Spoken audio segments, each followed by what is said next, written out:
Hello everybody, my name is Molly and I am going to try to explain to you a little bit about our assignment, and hopefully someday I can use this as a teaching tool. And it includes the structure and function of a neuron. First of all, nerves are what carry the signals in our body, and what's really important is that the signal goes to where it's supposed to. So the ability to transmit a signal over a long distance is what makes nerves special. What makes up a nerve is a neuron. In front of you is an example of two neurons. One is a presynaptic neuron, and the other one's the postsynaptic neuron. There are main parts to a neuron. You have the dendrites, you have the axon,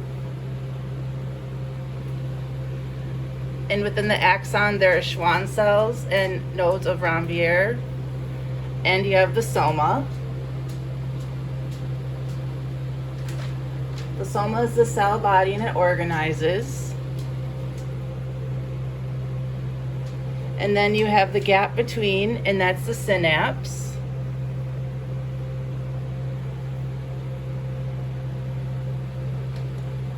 And then you have the neurotransmitters, which are in vesicles, which are the yellow dots. And the neurotransmitters transmit the signals through the neurons.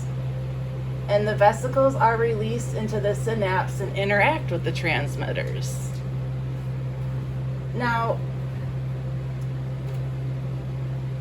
some things that happen are pharmacodynamic tolerance, which may occur when prolonged treatment with an agonist drug brings about a reduction in drug receptors. But dependence is a physical condition where the body reacts negatively if you suddenly stop taking certain kinds of medication. Things that can impact this are the environment, genetic makeup, social pressure, a person's unique history, individual psychological factors, personality, the availability of drugs, family and peer dynamics, financial pressure, financial resources, cultural norms, exposure to stress, and biological factors. Those are all really important to understand with drug addiction in general. But anyway, so if the body is exposed to a drug regularly, a tolerance will be developed, and this is a decreased sensitivity to the drug. And if withdrawal is experienced, this means a physical dependency has developed. So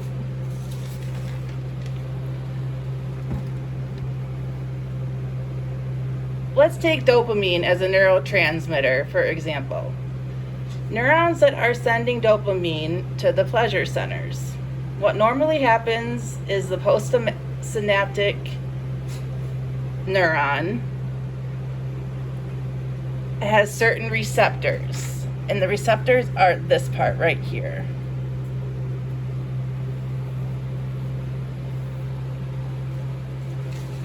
Now, when the vesicles and the neurotransmitters meet with the receptors, that's how pleasure is experienced.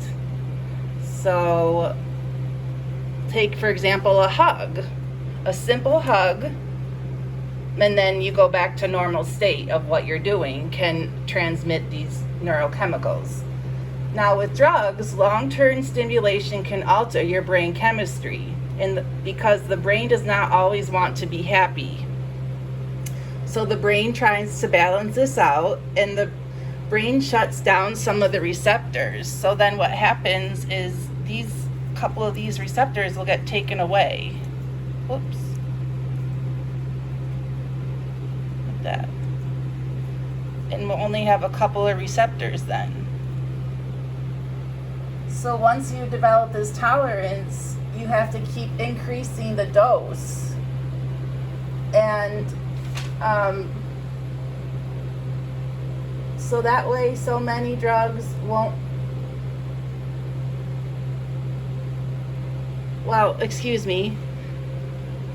But that's pretty much what I have for you today for my teaching tool. Thank you.